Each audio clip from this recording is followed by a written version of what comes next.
Luis Apolo, who will talk about this TTbar deformations and string theory. So please go ahead, Luis. All right.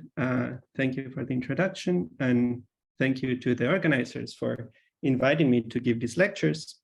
Okay.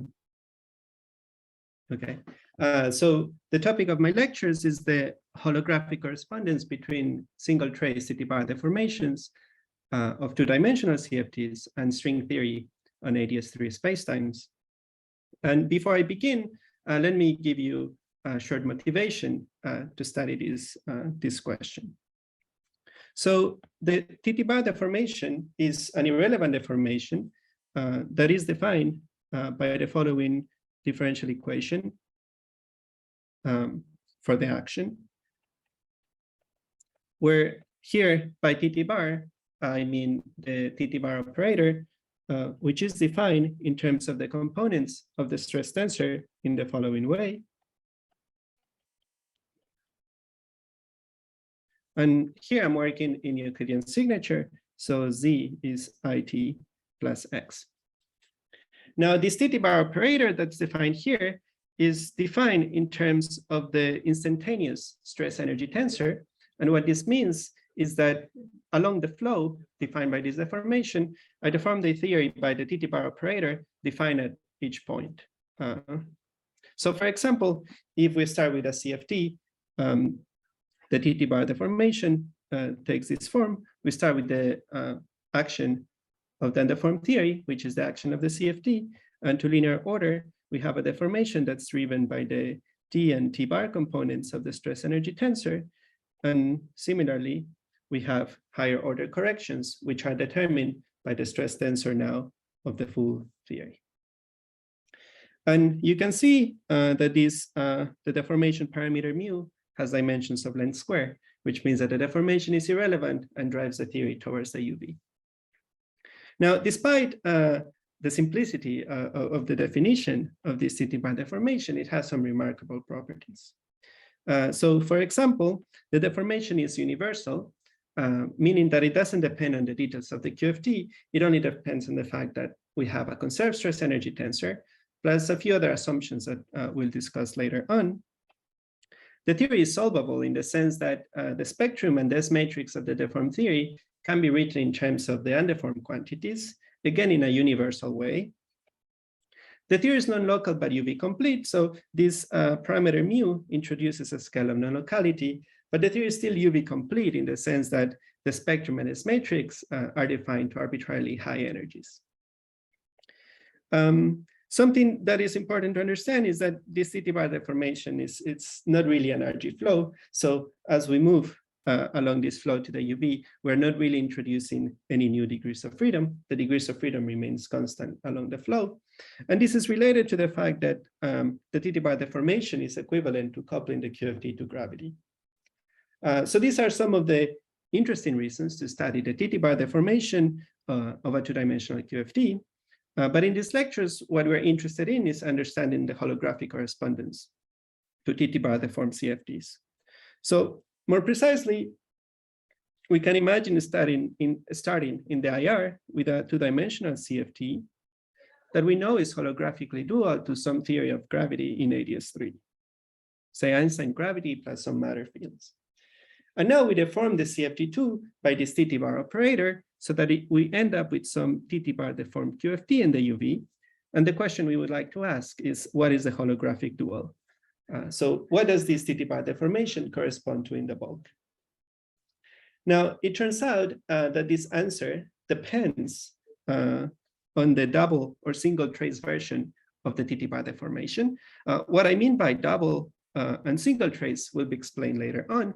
For now, just let me give you a few words about these different versions of holography.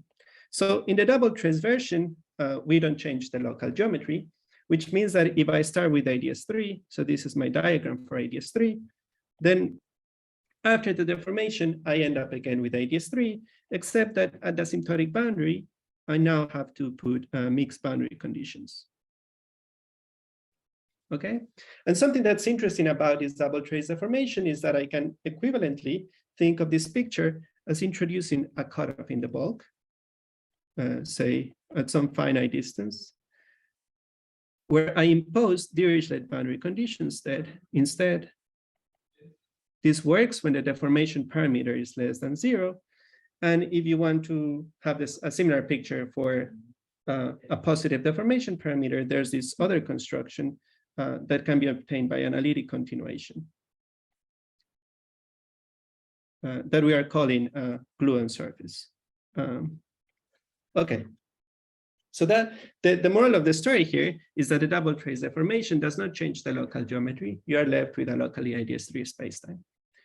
And in contrast to this, the single trace deformations do change the local geometry and the boundary conditions as well. So they take an IDS3 spacetime and they transform it into a linear dilaton background. And again, I will explain what this means later on. Or equivalently, a spacetime that is obtained by a TST transformation. And again, I will explain what TST is on the third lecture. Something else that's interesting about these single trace deformations is that they have a string theory realization, which is the topic of these lectures. And also that they constitute a toy model of non-ADS holography that's tractable in the sense that you know both sides of the correspondence, you know how to deform the boundary side, and you know how to deform the bulk side. And so for these reasons, I find the single trace version of holography particularly interesting, which is not to say that the double trace version is not interesting. This one's interesting as well. But for these lectures, we're going to focus on the single trace version. So the outline of these lectures is the following. On the first lecture, we're going to start by reviewing the TTbar deformation, and we'll try to discuss both the double and single trace versions. And on the second lecture, we'll discuss some aspects of string theory in ADS3. And then finally, on the third lecture, we're going to bring these two together and understand how TTbar arises in string theory. And if you have any questions, please just interrupt me, or also you can ask me at the end of the lecture. Okay, so let me start with the TTbar deformation. And the first question we have to ask is, what's so special about the TTbar operator? And there are two properties of the TTbar operator that make it special in 2 dimensions. The first one is that the operator is well-defined, which means that when you take this limit of coincident points between these two components of the stress tensor, there are no divergences in the TTbar operator. And the second one is that the TTbar operator factorizes into the product of one-point functions and is therefore a constant. Okay, so we would like to show these two features of the TTbar operator. And in order to do so, we have to make some assumptions. And the first assumption we're going to make is that our theory has Poincare invariance. So all this means is that we have a stress tensor that is conserved and also symmetric. Actually, it turns out that this condition can be relaxed, but we're not going to do this in these lectures for simplicity. And it would be convenient to use the following notation. So we're going to call T the Z component of the stress tensor, T bar the Z bar component, and the mixed component is going to be called theta. And in these variables, it's very easy to write the conservation equations. They look simply like this. Okay. So the other assumption that we're going to make is that we have what I've called here global translations.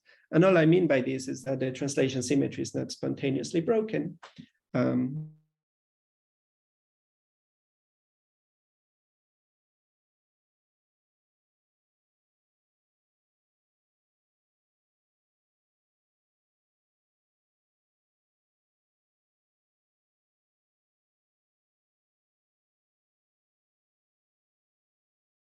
We also assume that the 2-point function of 2 operators only depends on the distance between the 2 points. Again, these are consequences of translation invariance. And the last assumption we're going to make is that of local interactions. Namely, we're going to assume that when we take this 2-point function and we take the 2 points infinitely far away, so z and z prime are infinitely far away, that this 2-point function will factorize into the product of 1-point functions.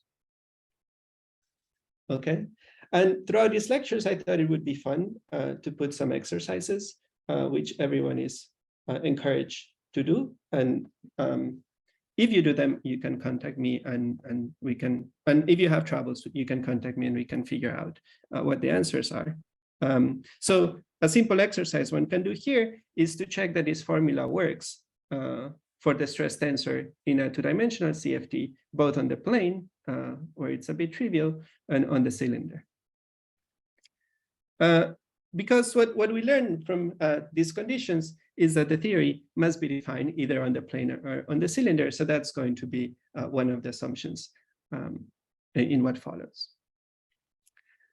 So given this set of assumptions, the first thing that I would like to show is that the TTbar operator is free of divergences. And in order to do this, we have to introduce the OPs of the stress energy tensor. So of the different components of the stress energy tensor. So for example, I'm going to call the OPE between T and T bar. Well, it's going to be given by a sum of OPE coefficients that depend only on the distance between these 2 points and some set of operators. And the sum here goes over all the operators of the theory. So it includes, in particular, derivatives of this operator. And similarly, you will have an OPE for the T theta component, an OPE for the theta T bar component, and an OPE for the theta theta component. So altogether, what we find is that the OPE of this combination of components of the stress tensor, which is not yet the TTbar operator, so I'm going to call it I for simplicity, that the OPE of this operator I is given by the right-hand side here. And what will be useful for us to do here is to expand this operator product expansion into 3 classes of terms.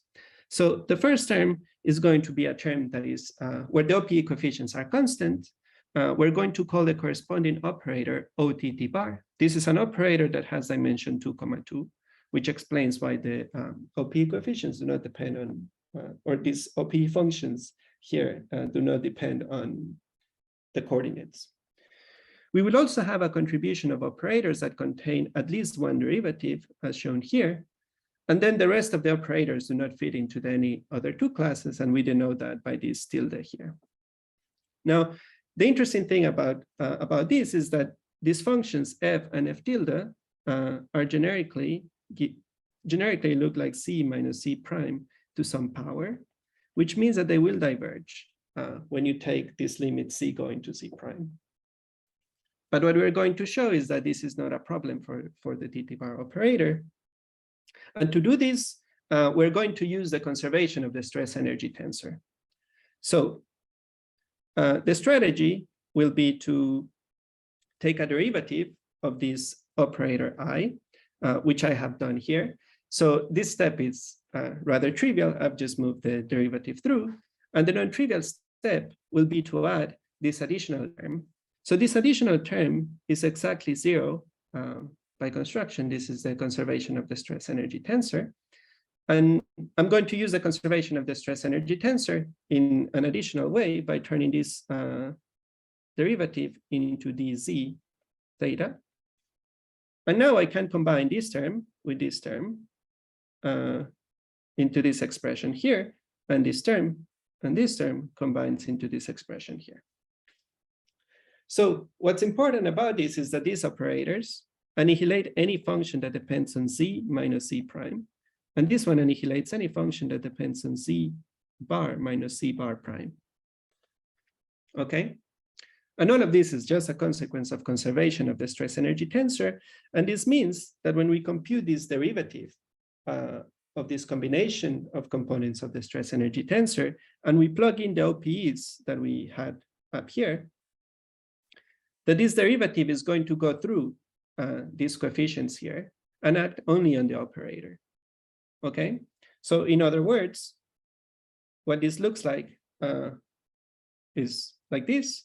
So The OP on the right-hand side only contains derivatives with respect to the operator. And it's not difficult to show that you can do the same for derivatives with respect to Z by following exactly the same steps.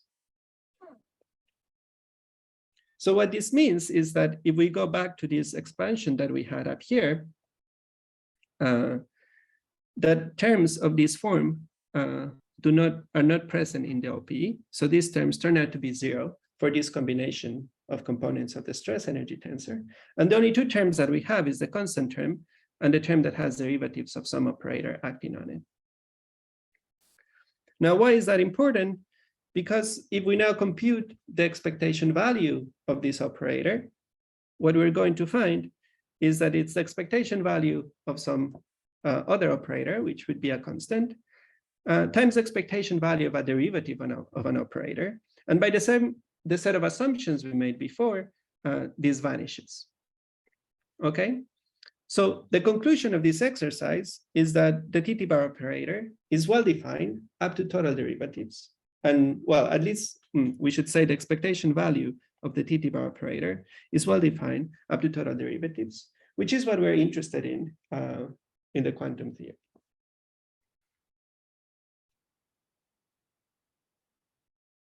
Okay, so that's the first property of the TTbar operator that we want to talk about.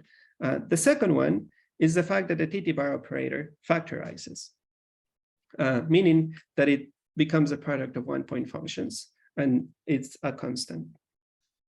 And in order to do this, we again start by taking some derivatives, this time of the expectation value of this operator I that we introduced before. So if we take the derivative of this combination, this is what we find. And here, I have already done the replacement of dc bar t using the conservation of the stress energy tensor. Now, what's interesting about this combination now is that because we have the expectation values here, because we have the expectation values here, and these only depend on the distance, we can trade these derivatives here by derivatives with respect to z prime, and similarly, the dz bar derivative with a derivative with respect to dz bar prime. So after you arrange these terms, move these terms around, you find that it can be written in this way. And this is, again, the conservation of the stress energy tensor, which is 0. Okay. And in fact, it's not difficult to show that this is true for any derivatives with respect to z or z bar or z prime or z bar prime. In all of these cases, we get 0, which means that we can put that in this operator I that we have defined, we can put z and z prime at any location. And in particular, we can take z and z prime to go to infinity, where we can use this assumption that we had about having non-local interactions, which results in a factorization of this operator.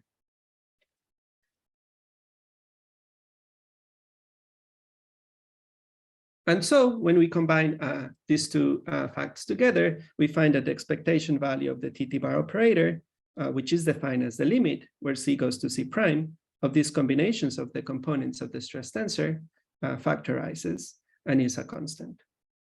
Okay. So there are some comments that I like to make about this equation. The first one is that here we have dealt only with vacuum expectation values, but a similar formula holds for eigenstates of the energy and momentum. The second comment is, well, something that I already mentioned before, that we can relax Lorentz invariance by letting the stress tensor be not symmetric. It just complicates the equations, but you get something similar. And the last one is that this can be generalized to other conserved currents. So for example, we have the so-called TTbar deformation, which is defined in an analogous way to the TTbar deformation. And instead of T, you now have a J, which is a U1 current in the QFT. And following exactly the same steps described above, you can show that this TTbar operator is well defined in 2 dimensions. It factorizes. And in fact, it also leads to some interesting models, toy models of non-ADS holography that have something to do with the near horizon region of extreme Kerr black holes. Okay, but in this lecture, we're going to talk about the TTbar operator. And what I have shown you, this factorization of the stress tensor is crucial in deriving the spectrum, which is what I would like to show you now. So in order to derive the spectrum of the theory, we're going to put it on a cylinder of size R. And the reason we're doing this is because, as we have seen, the expectation value of TTbar factorizes into products of 1-point functions, and the 1-point function of the stress tensor vanishes on the plane. So on the cylinder, this is not going to be 0. And we're going to consider an eigenstate of the energy and momentum. And our goal will be to derive a differential equation for the energy in the deformed theory. And the way that we can do this is by taking the expectation value of the Hamiltonian, of the variation of the Hamiltonian with respect to the deformation parameter, which is related to the TTbar deformation through the action that we wrote before.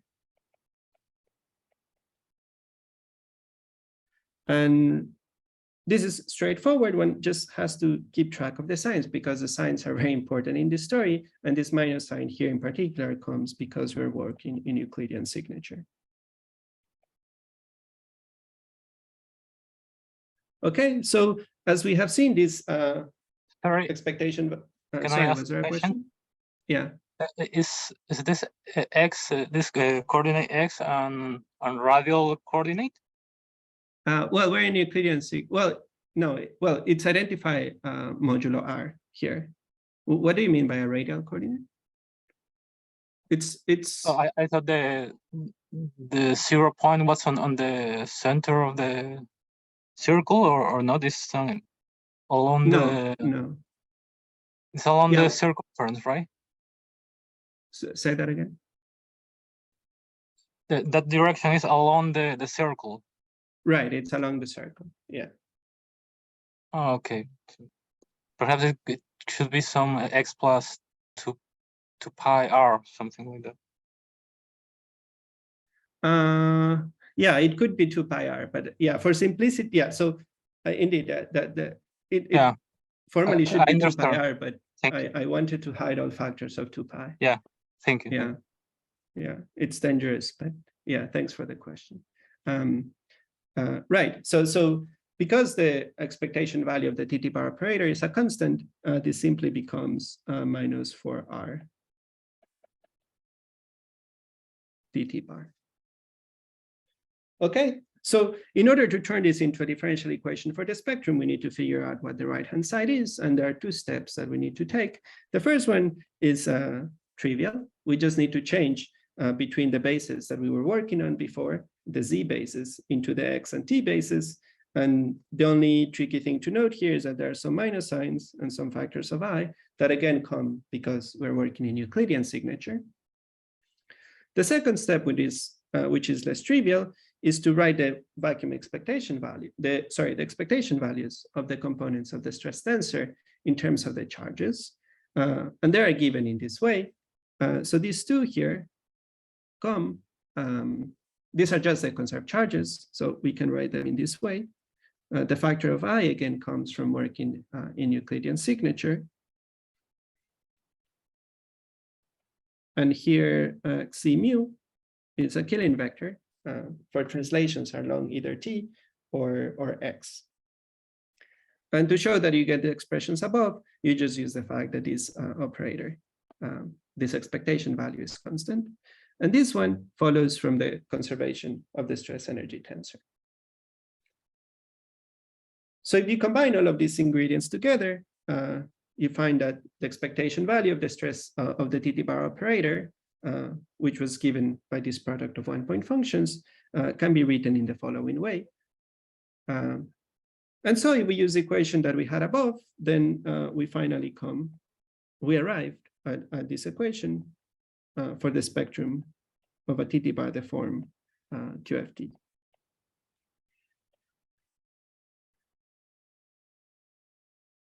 This equation has appeared in the literature before TTbar. This is known as the inviscid Burger's equation, where this term means that there's no friction, but there's also some driving force.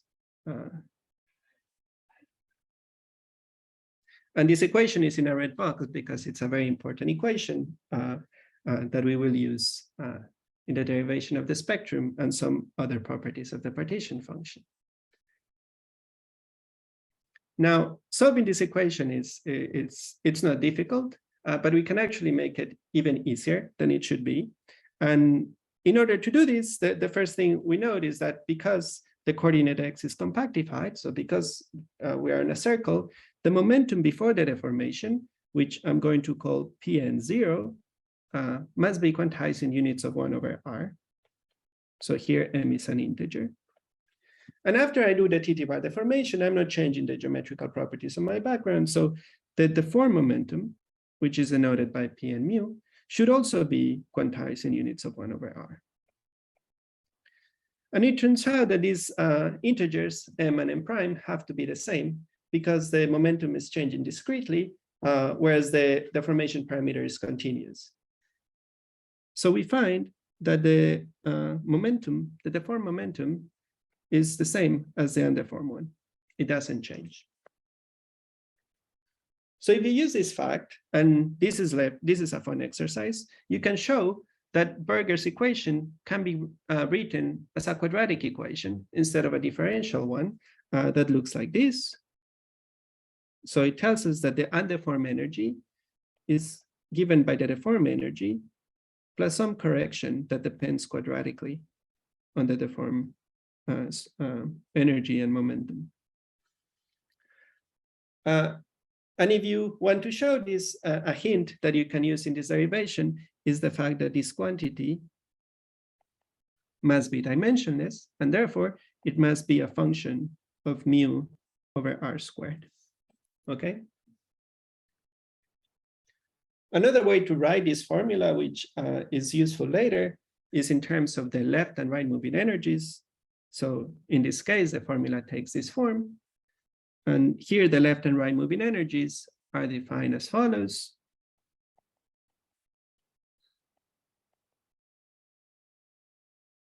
Okay.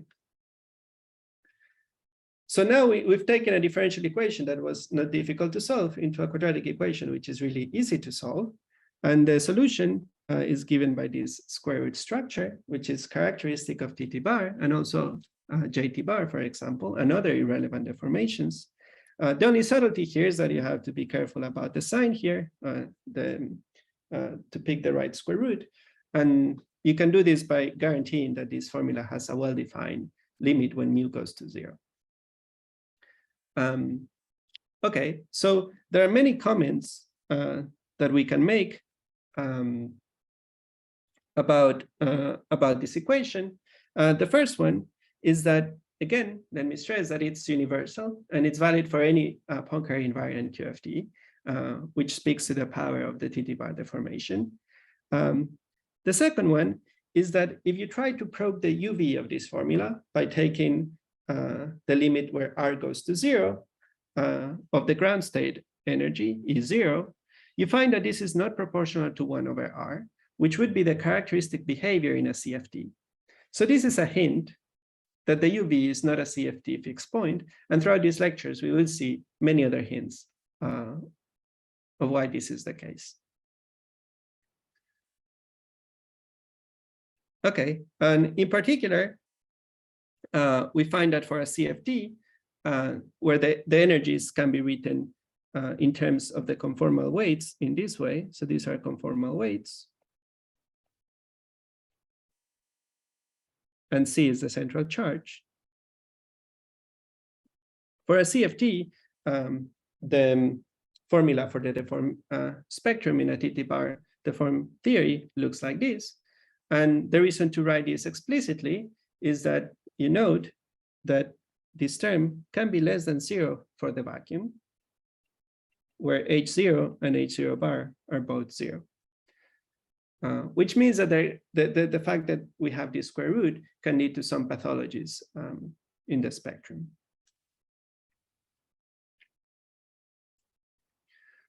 So let me say a few words about these pathologies. So when mu is greater than 0, we can guarantee that the energy is always real, provided that mu satisfies this bound. So here E0 is the ground state energy of the QFD. So in particular for a CFD, this is just given by this expression here. And I have plotted this here, where you can see that for energies below this orange line, the spectrum becomes complex. And the fact that, so since we want a spectrum that is bounded from below, you know, this is easy to satisfy, it's easy to avoid. You just put this constraint on mu, okay? And this turns out to be related to the fact that the theory has a maximum temperature, which is something that we will see soon, very soon. It's related to that fact. Now, if you make mu less than 0, then it turns out that you always have complex energy states whenever the energy of the undeformed theory is large enough, and in particular when it sits above this value. Okay, so in that case, the plot of the energies looks like this, and you see that above this orange line here, the spectrum will always become complex. Something that's interesting about this complex spectrum is that it has a geometrical interpretation or a geometrical counterpart in the holographic dual, both in the double trace and the single trace versions. And we will mention this on the third lecture when we do TTbar for string theory. Okay, so this is all I want to say about the spectrum of TTbar deform CFD.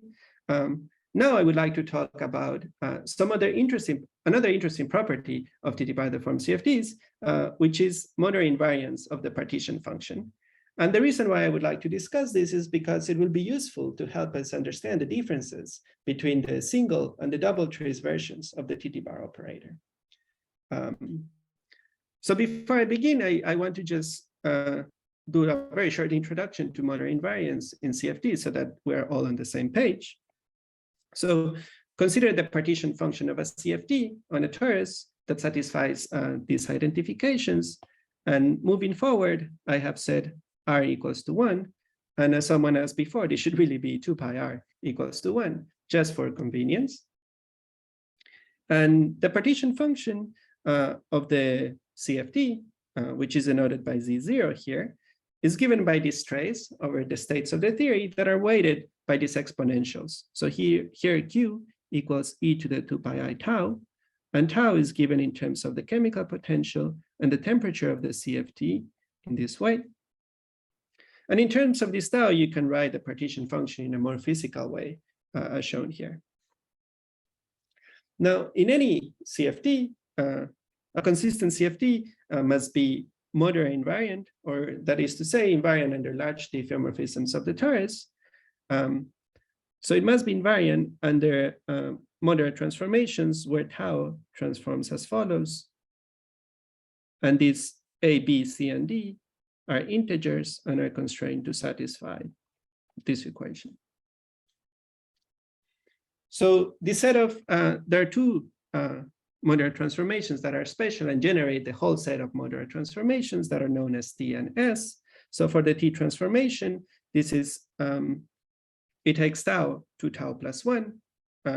In terms of the torus, this corresponds to a dent twist, a so-called dent twist along alpha here, which means that you take the torus, you cut it along alpha, then you rotate it by 2 pi, and you glue it back again. And if you demand your partition function to be invariant under this T transformation, you will find that the conformal weights are constrained to satisfy these, which simply means that the angular momentum is an integer. We also have S modular transformations where tau goes to -1 over tau, And this is equivalent to exchanging the two cycles, the alpha and beta cycles of the torus here. Physically, this transformation is relating the low temperature, low energy spectrum of the theory to that of the at high temperatures or high energies. So it's a transformation that is very constraining. And indeed, it leads to the well-known Cardis formula, which tells us that the density of high energy states is given by the exponential of some entropy S, where this entropy is given here in terms of the conformal weights and the central charge. And in the context of holography, we know that this matches the entropy of BTC black holes in the bulk. When you mix these transformations together, in fact, you can constrain the spectrum of CFTs in many interesting ways. And this program is known as the modular bootstrap. It's a very interesting program. Okay, so that's all I want to say about modular invariance in CFTs. Now I would like to ask, what happens in TTbar deformed CFTs? So it turns out that TTbar deformed CFTs are also modular invariant in a different way, or rather in the sense that mu here, so this mu hat is defined as the dimensionless deformation parameter. This will be true later on as well. Any variable with a hat will be dimensionless. So the TTbar partition function is invariant under modular transformations, provided that the deformation parameter changes in the following way.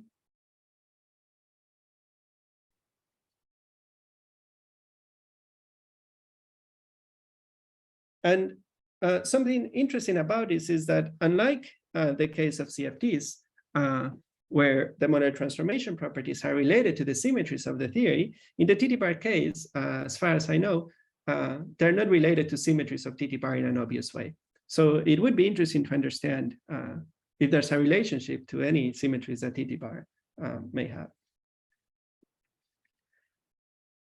Okay, so since I have still have time, let me give you a perturbative proof of this statement that TTbar, the TTbar partition function is modular invariant.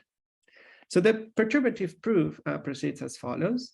Let me write the partition function in this way. All I have done here is to replace tau by tau1 plus I tau2. It's just done for simplicity. And by perturbative proof, I mean that I'm going to expand the energy here in terms, well, I'm going to expand it perturbatively. So I'm going to expand it in terms of the undeformed energy and angular momentum in the following way.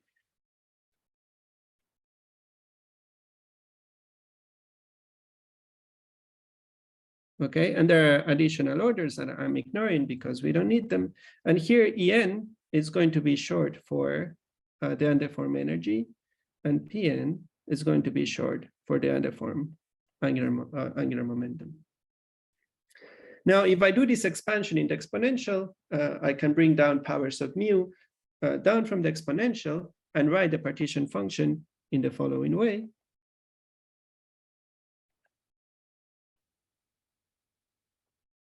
Okay, where each one of these zk factors here is given in by this equation.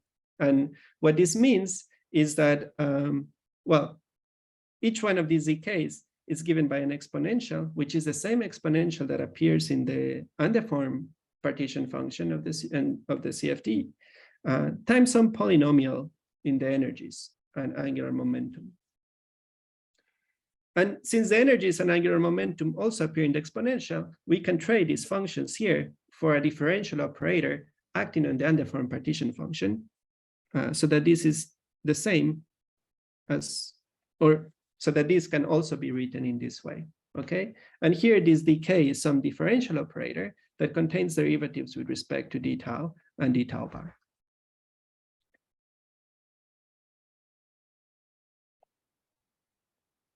Okay, so for example, for z1, so if k equals to 1, this function f of 1n is given by 2 pi tau 2 en squared minus pn squared. And you can see that this factor here comes directly from the expansion of the spectrum up here. And we can equivalently write C1 of tau tau bar using this differential operator up here, where D1 is simply given by 2 over pi tau 2 d tau bar. And you can proceed this way perturbatively up to any order that you'd like. So for example, for Z2, this becomes a bit more complicated. And similarly, the differential operator that you need is also a bit more complicated.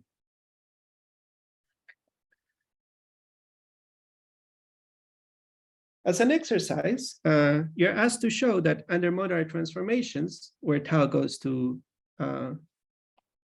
gamma tau, that D1 transforms as a modular form of weight 1, 1, which means that under this modular transformation, it transforms in this way. So the weight shows up here as 1, 1. And the reason why this is an interesting exercise to do is because for low values of k, so as you increase k to 1, 2, 3, and so on, you find that these differential operators all transform as modular forms of weight k, k. Okay? And what this implies by this equation up here is that zk itself transforms as a modular form of weight k, k. And the reason why this is important is because if we go back to this parameterization of the partition function up here that I'm putting in a box, it is if this object transforms as a modular form of weight k, k, and you want to make this partition function on the left-hand side modular invariant, then it's clear how mu should transform. So in other words, C is going to be modular invariant if mu transforms as we advertised before.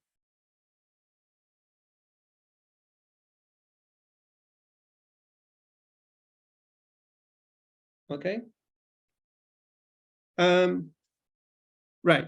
And now, so this can only be done perturbatively for low values of k, because checking the modular invariant properties of these dk operators is quite complicated. You already see that D2 takes almost a full line, and the complexity of these operators grows very quickly. Now, it's not difficult to, yeah. Maybe it's time to stop for questions. Okay. Can I have just one more minute? Oh, yeah, sure. Yeah, okay. So there's a this perturbative proof can be extended to all values of k. I don't have time to show this, but I wrote some lecture notes where you can find this, or you can ask about it later. Right, and so the moral of the story is going to be that this partition function is modular invariant, and there are many interesting consequences that we can extract from this modular invariance, which I will discuss in the next lecture.